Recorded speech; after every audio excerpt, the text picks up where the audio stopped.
पुणेकर सगळे तुमच्या दादांना बघतात. दादा असताना पुण्याला कधीच निधी कमी पडला नाही. आता ही परंपरा तुम्ही पुढे नेणार का? कारण पहिल्याच्या याच्यात निधी थोडा कमी आला असं बोललं जातं. मी सुरुवातीला उद्याच्या महिला दिनाच्या सर्व माझ्या माता भगिनींना, महिलांना बोल नको. जागतिक महिला दिनाच्या खूप खूप शुभेच्छा देते. आज आपण सगळ्यांनी पाहिलंय की इथे मिनी सरस जत्रेचं उद्घाटन आज झालेलं आहे.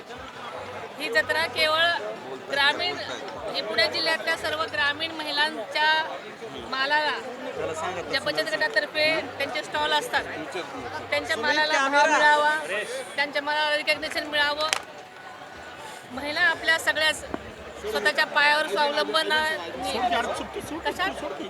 कशा रीतीने आपलं आयुष्य जगतील यासाठी हे प्रयत्न आहेत. आणि महिलांच्या सगळ्याच ज्या काही वस्तू त्यांच्या विक्रीला असतात त्यासाठी महाराष्ट्र शासनातर्फे सुद्धा उमेद मॉलसाठी भरपूर तरतूद केलेली आहे.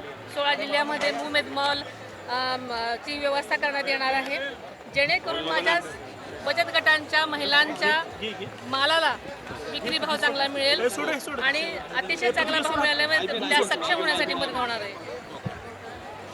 दुसरं असं पार्थ दादा राज्यसभेवर जात आहेत, काय सल्ला देणार आई म्हणून? तुम्ही राज्यसभेत आहात नाही?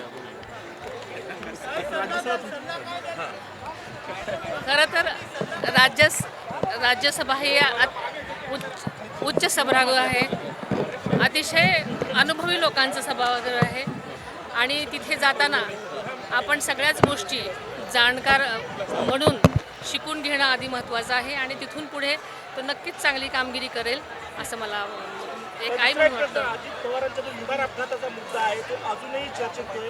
रोहित पवार सातत्यानं प्रश्न विचारतात, मात्र त्यांच्या कुठल्याच प्रश्नाचं उत्तर मिळत नाहीये. खरं तर अनेक वेगवेगळ्या एजन्सीमार्फत त्याची चौकशी सुरू आहे.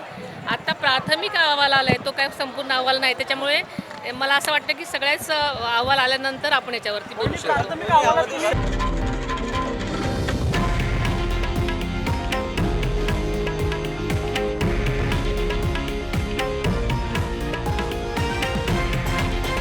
हे आहे देशातील नंबर 1 न्यूज नेटवर्क आणि आपण पाहत आहात TV9 मराठी, एकमेव.